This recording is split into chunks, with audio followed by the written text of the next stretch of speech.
Hi friends, ఈరోజు అయితే చిన్న పనుండి కుక్కునూరు అలా వెళ్దామని స్టార్ట్ అవుతా ఉన్నా. వర్షం స్టార్ట్ అయింది. ఇప్పుడు దాకా వర్షం లైట్గా వచ్చేసి ఆగిపోయింది. అయితే నేను ఎప్పుడు వెళ్ళినా ఒక షార్ట్ కట్ నుండి అయితే వెళ్తాను. ఇలా అయితే ఒక 10 కిలోమీటర్స్ ఈజీగా తగ్గుతుంది. సో నేనైతే ఈరోజు షార్ట్ కట్లోని మీకు చూపిస్తాను.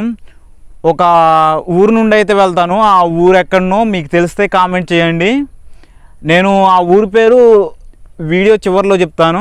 ఇప్పుడు ఈ ముందొచ్చే ఊరికి మా ఊరికి 3 కిలోమీటర్ల దూరం. రోడ్డు ఇలా పెచ్చులు ఎందుకు లేచిపోయిందంటే ప్రతి సంవత్సరం గోదావరిలో వస్తాయి కదా, ఈ రోడ్డు ఈ పొలాలు మొత్తం గోదావరి ముంచేస్తుంది.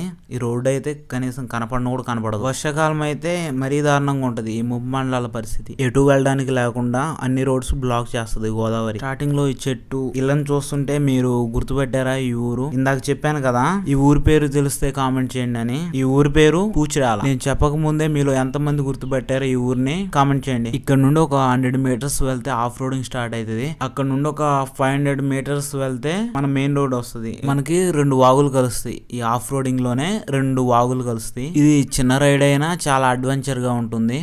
ఇక్కడ డైలీ తిరిగే వాళ్ళకైతే అంత ఏమనిపించదు, కానీ కొత్త వాళ్ళకి అంటే ఏదన్నా వర్క్ గురించి వచ్చిన వాళ్ళకైతే ఇది కొంచెం చిరాకు అనిపిస్తుంది. అదే నేచర్ ని ఎంజాయ్ చేయడానికి ఇలాగా అడ్వెంచర్స్ కోరుకునే వాళ్ళు ఉంటారు కదా, వాళ్ళకైతే ఇది బెస్ట్ అని నేను ఇలాంటి ఏరియాస్ కి రండి అని సజెషన్ మాత్రం ఇవ్వగలను. ఇదే కాదు, ఇంకా చాలా అడ్వెంచరస్ రైడ్స్ ఉన్నాయి. నా కంటెంట్ నచ్చి నాకు సపోర్ట్ చేయగలిగితే మీరు అవి కూడా చూపిస్తాను. మాకు లోకల్లోనే 20-25 కిలోమీటర్స్ డిస్టెన్స్ లో ఉన్నాయి. అవి బెస్ట్ అంటే బెస్ట్ టూరిస్ట్ ప్లేస్లు. అవి కూడా చూపిస్తాను. ప్లీజ్ నన్ను కొంచెం సపోర్ట్ చేయండి. ఇందాక 2 వాగులు దాటాలని చెప్పిన కదా, ఇది ఫస్ట్ వాగు. దీన్ని చిన్న వాగు అని పిలుస్తారు. ఈ షార్ట్ కట్ లో ఈ వాగు నుండి వర్షాకాలం వెళ్ళడం కుదరదు, ఎందుకంటే ఫుల్ నీళ్లు ఉంటాయి కదా వాగు నిండా. ఎండాకాలం స్టార్ట్ అయినప్పుడు ఈ వాగులో నీళ్లు మొత్తం కిందకి ఇంకిపోతాయి కదా, అప్పుడు ఇలా దారి పడద్ది. అప్పటి నుండి స్టార్ట్ చేస్తారు ఇలా వాగులో నుండి తిరగడం. ఈ వాగు దాటి ఇంకొంచెం ముందుకు వెళ్తే మెయిన్ రోడ్ వస్తుంది. ఏంటి ఇక్కడ నీళ్లు ఉన్నాయా? అసలు అనుకోని కూడా అనుకోలేదు నీళ్లు ఉంటాయని. చిన్న వాగులో లేవు కదా, ఇక్కడ కూడా ఉండవు అనుకున్నాను. నిన్న వచ్చిన వర్షానికి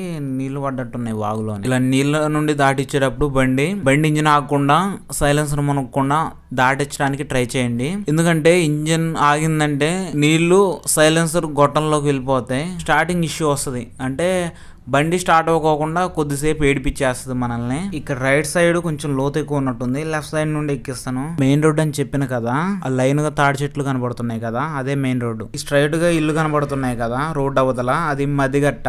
లెఫ్ట్ కి వెళ్తే వసంతవాడ. ఈ కారు వెళ్తుంది కదా, అటు వెళ్తే రుద్రమ్మకోట రైట్ కి.